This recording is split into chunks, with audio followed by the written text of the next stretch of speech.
Hi parents, here's our pro tip video number 2. In our pro tip video number 1, you heard Miss Catherine talk about creating a learning space at home. In our pro tip video number 2, we're going to be talking about engagement and motivations. So in these pro tip videos, we as teachers want to support you as parents to help your students in their learning journey at home. And so for those who don't know me, my name is Miss Victoria and I'm one of the elementary school learning support specialists. So if you watch this video and you have any questions or feedback, please reach out to my email. And so today we're going to be talking about engagement and motivation.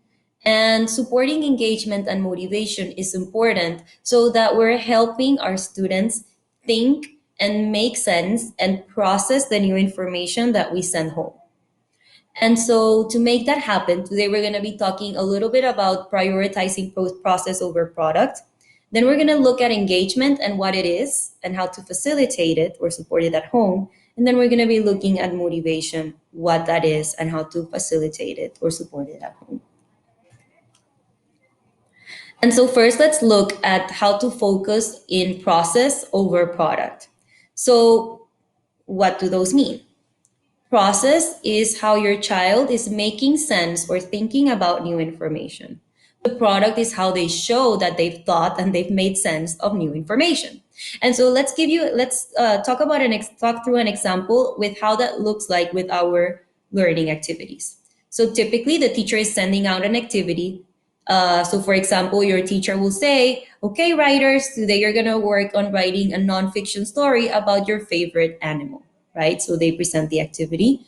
Then the student thinks about the activity. Okay, nonfiction books, I need to say animal characteristics. I need to remember the characteristics of my favorite animal. I need to write about it, right? So they're processing through that information and they're getting to writing. And then step 3 is the student presents something related to the activity or they give a product. So that might look like a post on Seesaw where they read their short story about animals or a picture of the book and each of the pages of the book that they wrote.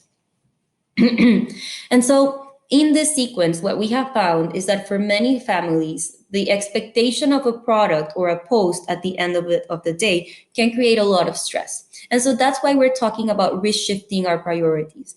It is more important for your child to think through an activity than to have a perfect showcase of what they did. So it is important for us to know that, like, how the learning went at home. But we also trust you to make the processing the most valuable. And whatever the product is, you can always just leave a note and say, hey, this is how it went. We had a setback in sending this. But let's always prioritize the processing of the new information and supporting your child throughout that before the finalized product. And so, to help in processing, that's why we're talking about engagement and motivation today. Those two things are key to make sure that processing is really happening in your child's mind. So let's start with engagement. What is engagement?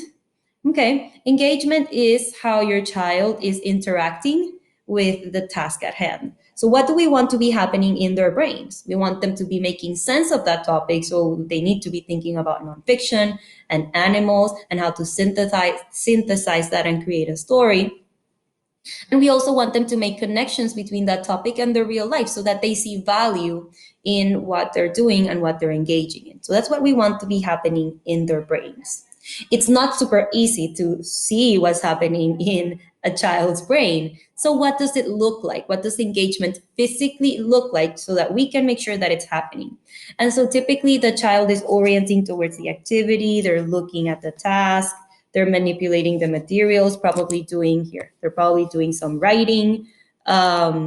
They might have a question, so they turn around and they ask a question about the topic, or they talk about the activity, like, "Oh, I remember this other day. I was at the park and I saw some dogs and they were running around, so I'm gonna write the dogs run around." And so just anything that's related to the topic or the task at hand.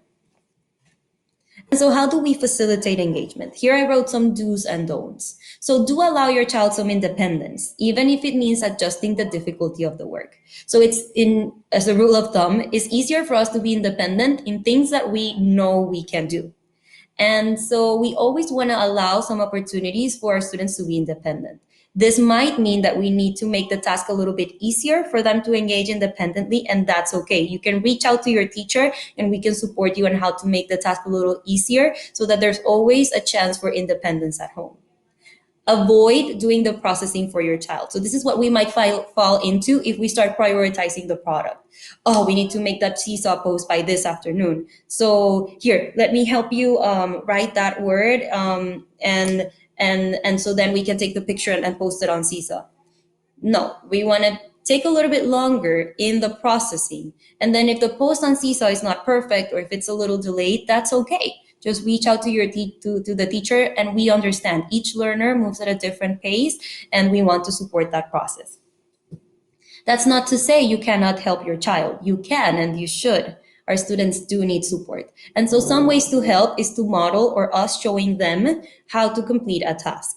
And so they might be struggling on how to write the title of their story. And so their story about an animal. And I'm like, well, look, in my story, I wrote about giraffes. And so I made a lot of like I talked about different things about that giraffes do, but I like always mentioned their long necks. So I'm gonna title my story "Long-Necked Giraffes." Okay. Now you try. Let's look at what you are constantly talking about in your story, and you can write your title. And then that way you show them how you did it, and they get an easier depiction in their brain of what they need to do. Also, please talk aloud about your thought process because that's what we eventually want your child to internalize while they're working on their own work. So first you can model or show them how to do it. Then you can guide them through it. Like after modeling, you don't need to just fully step back and let them be independent. You can be with them through that process and try to pick out the most important information and synthesize it in a title. And then as you go, you can always look for opportunities to step back and kind of measure, can they do this by themselves or do I need to step in? And always taking a step back just to see how much support they actually need. Okay. And then always for your students to be engaged, there needs to be a degree of motivation. They need to want to do it. And so that takes us to our next talking point. What is motivation? And so for our purposes and for the purpose of learning at home, it's the things that your child is willing to work for. And so motivation can be described in two main ways. It can be internal motivation or intrinsic motivation. So the activity in itself is rewarding and interesting, or it can be external motivation. So there is something that's happening after the activity that is making me want to work through the activity so then I can finish and I can get to this reward or something that I really want at the end. And so for internal motivation, one example is in that nonfiction story. The teacher is giving choices. Hey, you got to write a nonfiction story about your favorite animal. Which is your favorite animals? And so the student can choose a topic that's interesting to them so that they're motivated to do it. Then the other thing we can do to nurture internal motivation is to highlight growth. Like you see your child working really hard, and then you just highlight, hey, look, I saw you struggling here with words. Look how much you've grown in sounding them out. Now, here towards the end of the story, you're being very brave and you're growing. And so you're sending that message that they can do it. And they might be more motivated to, hey, let me show this again and let me continue to grow this skill. So that's very important in creating internal motivation. Internal motivation is basically the best and what we want for all of our students learning. But it's not always possible to be intrinsically motivated for everything. And so external motivators are okay too. Your child can work for a period of time and then you can say, but then you can take a break and then you can take a breather and I can play with you hide and seek and it's going to be a lot of fun. But first, finish this activity, then we can have a break. Language there is important. You can use a little schedule like this. First, finish your work, and then I can play with you. Not if and then, because then here we fall on a conditional, and this falls a little bit more into the area of bribery. First, then, it's just kind of like a logical consequence. You didn't finish your writing, so we're not going to have time to play. Or see, you finished your writing super fast, so let's go have some fun time together. Also, some people have some friction with external motivators, but the truth is they're socially appropriate. I love my job and I love seeing my students every day, but I am also externally rewarded by money upon successful completion of my job. So it is okay as long as we use the right language to use extrinsic motivators to support our students' learning. And so, how do I know what's motivating? Just observe your child. What do they engage with? What do they talk about? How can I bring that up in any activity that they do? And so that brings me to how to facilitate motivation. Always, always, always, always give choices. Whenever we can, we give choices on topic, but you can also give choices at home on what materials they can use to make the story, how they want to show their learning. Do they want to make a video? Do they just want to do a voice note? So give them choices and always try to integrate things that they like into what they're doing. Also, try to balance easy and hard tasks. Everything our students do, it doesn't all need to be hard. That can be very tedious for them and it can actually hinder learning at home. So maybe try to find 3 easy tasks to each hard task activity. So for example, with that writing example, it can be like, all right, so I know for my child, it's easy to draw and it's easy to label in a story and it's easy to draw, to label, and to color. And so let's make sure that I embed those 3 things. And then the hardest thing is to write a sentence. And so I'm going to let them do 3 easy things. And then there's going to be 1 hard task. And I'm going to make sure that I'm there to support.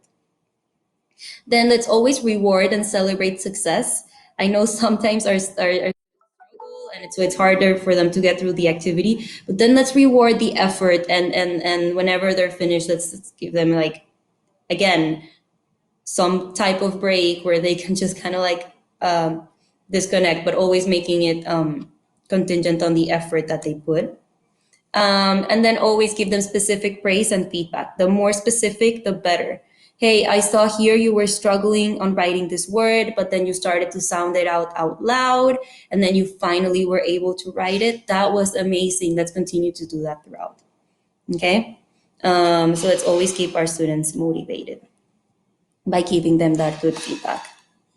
And so thank you. Today we talked about engagement and motivation, and I hope these tools help you support your child at home. I invite you to tune in to that processing of information that your child is doing. Just check how engaged they are and see how you can continue to motivate them to engage with different activities. And if you have any questions or feedback, please reach back to my email and let me know what you think of this. And have a great day. Thanks for listening.